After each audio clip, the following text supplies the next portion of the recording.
The 90s were a time of musical upheaval, and amidst the grunge and alternative rock explosion, a trio of punk rockers from the East Bay created a seismic shift in the industry. Green Day's breakthrough album captured the raw emotion and irreverent spirit of youth, becoming a defining record of its era. In this video, we'll uncover the personal stories, the inspiration behind each track, and the creative process that led to the creation of this iconic album. We'll also take a look as to why the band got banned from arguably the most important and legendary punk venue of the East Bay area, and why many fans turned their backs on the band due to this release. Prepare to deep dive into the album that not only transformed Green Day's career, but also left a lasting legacy in the world of rock music.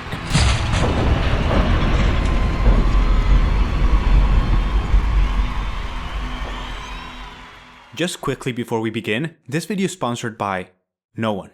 No one wants to sponsor me. If you want to sponsor me, just hit me up. Anyway, check out my original music on Spotify, Apple Music, and every streaming platform. Now, let's look at Dookie. Diving straight into an explosive anthem of pop punk, Burnout wastes no time grabbing the listener's attention. A song for the apathetic and uninterested outcasts. It talks about dissatisfaction with life, possibly due to drug addiction, and sees a protagonist not really caring as life slips by.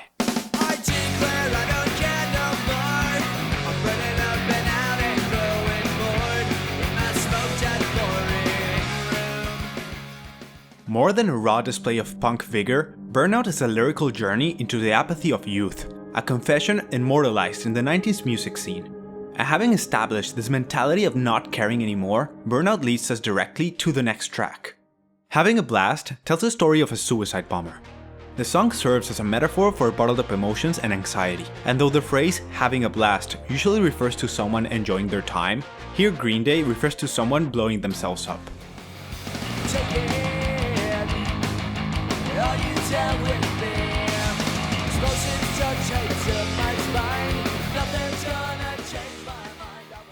Billy said via Twitter that he wrote this song in Cleveland in 1992, where he had a great show at Euclid Tavern, but had a miserable rest of the night. The chorus captures a sense of nihilism, as our character repeats that the killing of everyone around him means nothing to him. However, while peeling back through the lyrics, we can see how vulnerable this person is, and how his pain has now transformed into anger. So close your eyes and get yourself goodbye, and think about the times you spent and what they've been. It's nothing. As Billie Joe calls it, it's a song about wanting to blow yourself up because you're going through some kind of torment. Then Chump hits us with another aggressive, hateful song. In this track, Billie Joe details his immense dislike and envy towards a person whose identity is unknown. I don't know you, but I think I hate you. You're the reason for my misery. Online rumors state that this might be directed towards the boyfriend of a girl Billie Joe liked. However, this has never been confirmed.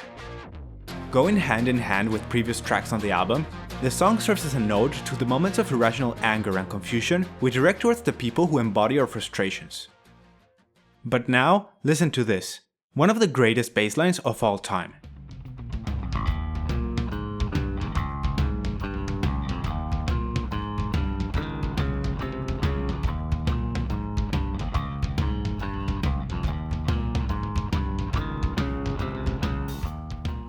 Mike Dirnt wrote this bass line while he was tripping on LSD. He told Rolling Stone that Billy had given him a shuffle beat for Longview while he was frying on acid and with his bass lying on his lap. According to him, he wrote the wackiest thing he has ever heard, and though it took him some time to be able to play it the morning after, it all made sense when he was on drugs.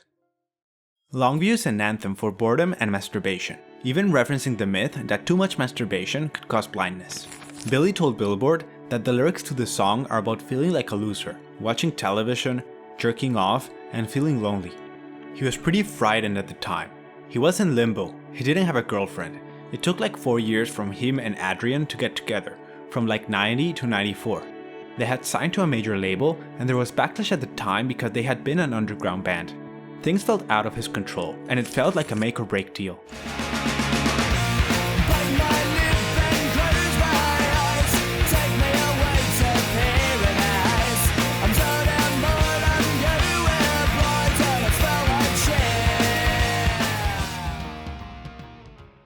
Now in the following track, we're taken to this paradise Billie is looking for in the appropriately titled Welcome to Paradise. Here Billie details his experience of leaving his mom's house to go live in his own, in what he described a $50 a month rat-infested warehouse in a really fucked up Oakland neighborhood, with a lot of crazy punks and friends.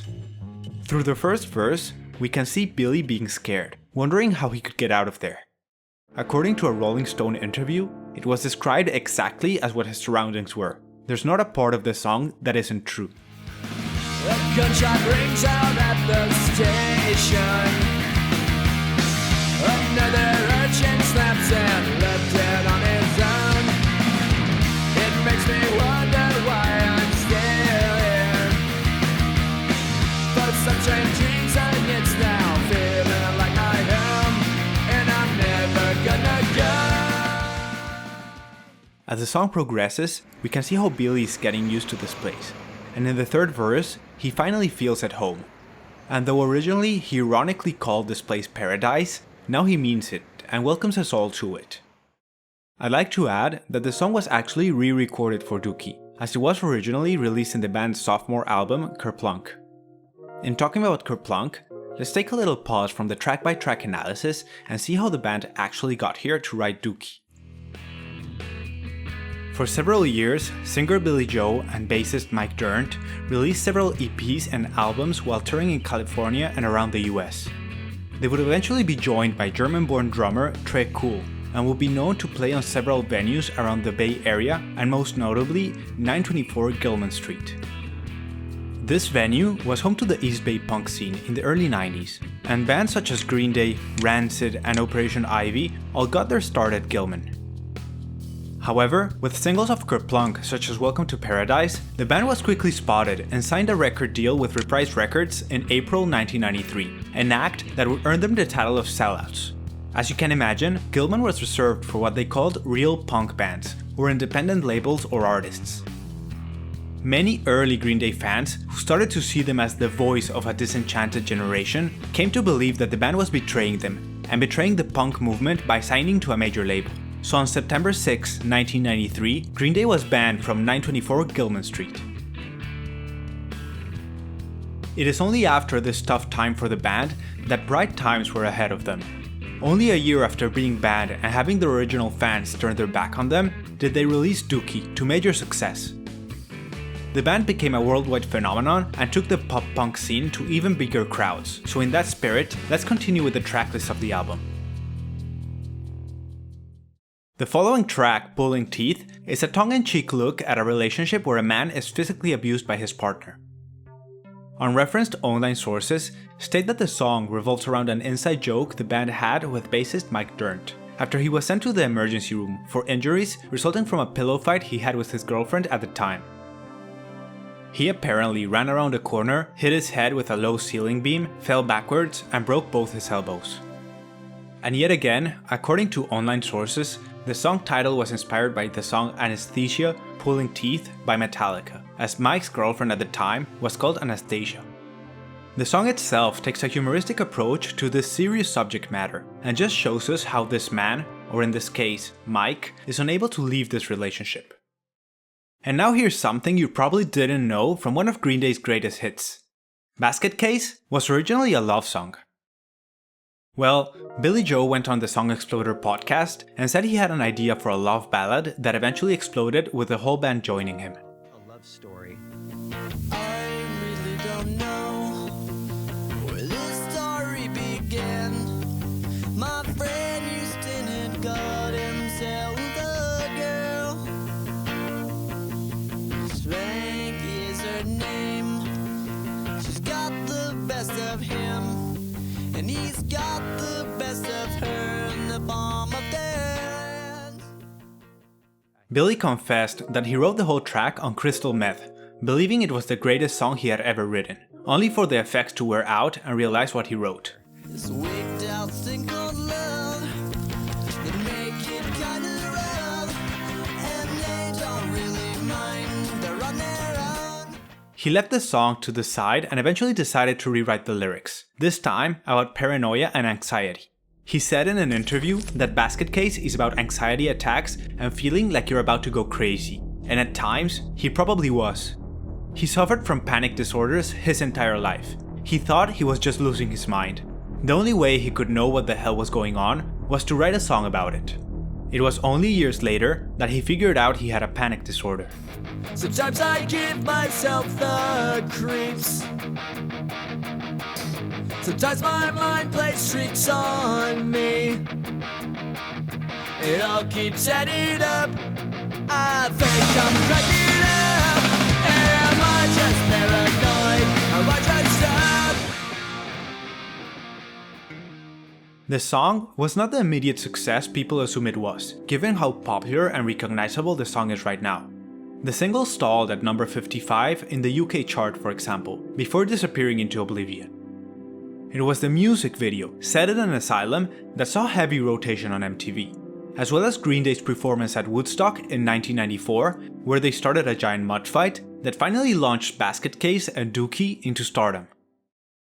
Now we get to She, a feminist anthem and one of Billie Joe's favorite songs. The song tells us to embrace one's doubts and question the status quo. He said in an interview that he had a girlfriend named Amanda, this Cal student. He learned a lot about feminism through her. He was talking to him about the way women have been objectified for so many years, and he was just listening.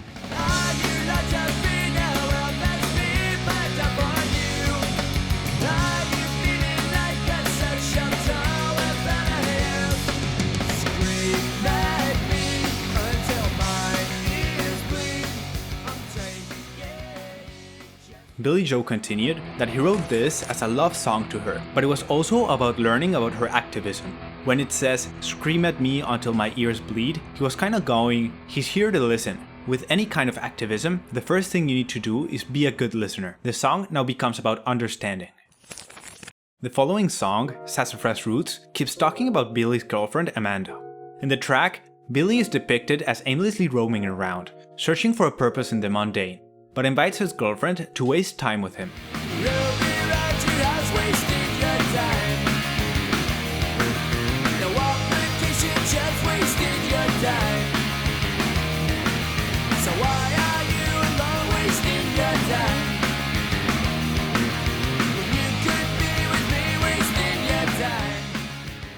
And as another fun fact, not only is She and Sassafras Roots inspired by Billie's ex-girlfriend Amanda, but also What's Her Name, off Green Day's best-selling 2004 record American Idiot.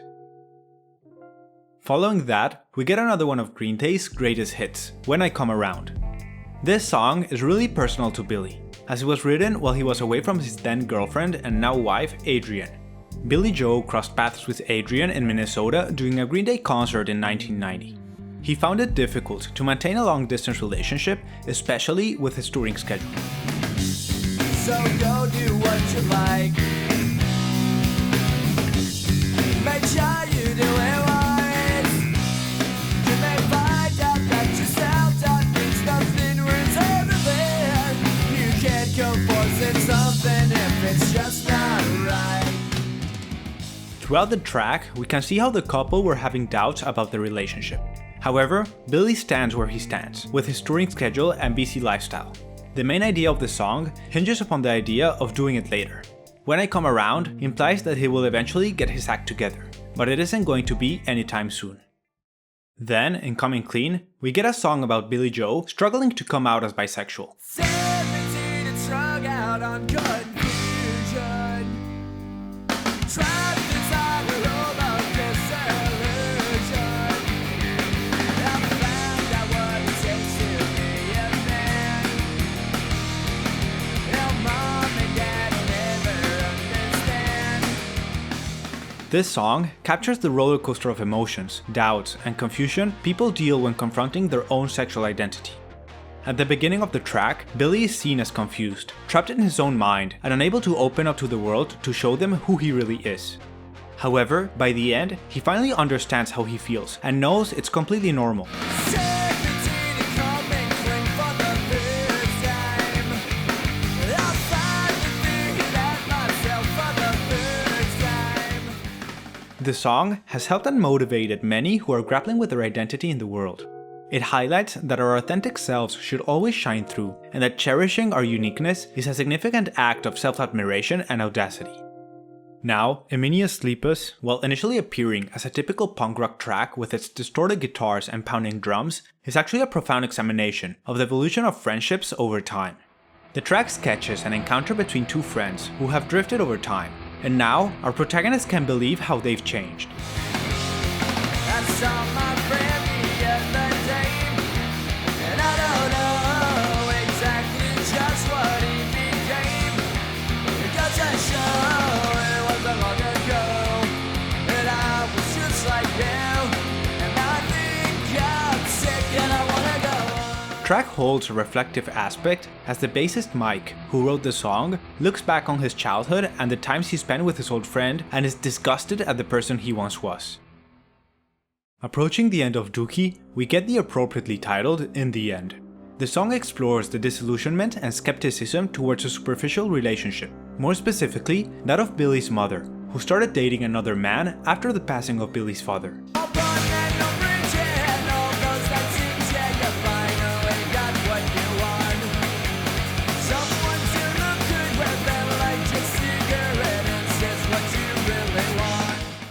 And after that, we get to our final song on the album, F.O.D, or Fuck Off and Die. In this explosive track, Billie addresses someone, which could be a friend or a partner, who he has grown tired of and wants to break all ties with them, telling them to fuck off and die. Let's do the bridge we torched 2,000 times before. This time we'll blast it all to hell. I've had this burning in my guts now for so long. My belly's aching now to say. And the album ends there. Or does it? As you can see on the back cover of the album, F.O.D is listed as the final track. However, Green Day decided to include a hidden track for those who kept the LP spinning after the run of the album. The final track, titled All By Myself, is sung by drummer Tré Cool. He explained in an interview that the song is about an incident where he was masturbating with headphones on and a pair of women's underwear over his eyes. And only when he took them off did he realize his mom had left dinner at the foot of his bed. And that's effectively the final track on the album. But there are definitely more stories behind Dookie. First off, the album was originally supposed to be called Liquid Dookie. This is because, while touring, the band had a really bad diet and suffered from a lot of diarrhea, which they jokingly called Liquid Dookie. The title was then shortened to just Dookie as they deemed it too gross for the album title. And as far as the artwork goes, it was designed by Richie Butcher. For the 30th anniversary of the album, he shared some backstory on how he got the job. He said he was contacted by Billie Joe after he saw his work done for the band Absolutely Zippo. He said in an interview about the design, he used to listen to Kerplunk all of the time, and the first two songs especially just sounded to him like a fighter plane swooping down. That was the way in for him, the anchor for building the rest of the drawing. They didn't give him a lot of guidance, which was nice, and he just sketched out the basic design and brought it to them. Once they approved the sketch, he went back and fleshed it out with the crazy stuff in his head. The artwork features a scene of shit-covered chaos on Berkeley's Telegraph Avenue.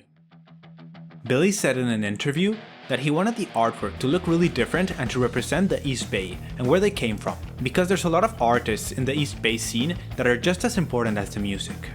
There's one guy with this camera up in the air taking a picture with a beard. He's this guy Murray, that's been around the scene for a long time. He took pictures of bands every weekend at Gilman's. The robed character that looks like Mona Lisa is the woman on the cover of the first Black Sabbath album, and AC/DC guitarist Angus Young is somewhere out there too. Besides that, and a few animals throwing Dookie, we can see Satan, a Chia Pet, Fat Elvis, the University of California Marching Band, Patti Smith's Easter, Alex Chilton, as well as a reference to Ramones' Rockets to Russia.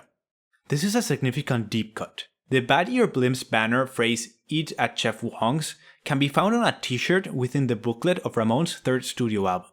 And well, as you can see, this album is full of references. Let me know if I missed any in the comments section below.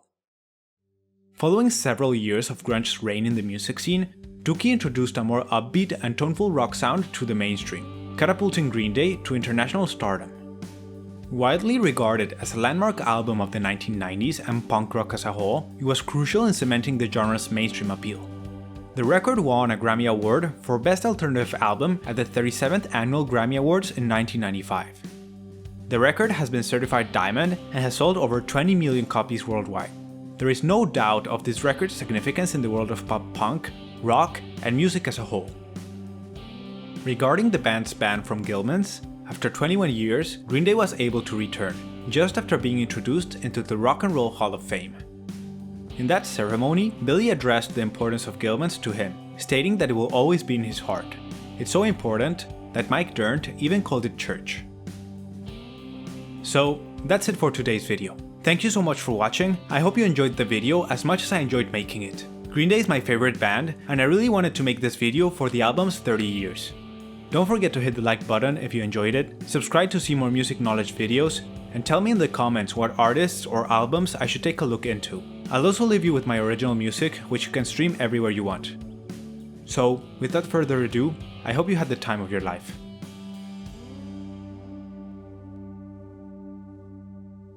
Wait, that's Nimrod.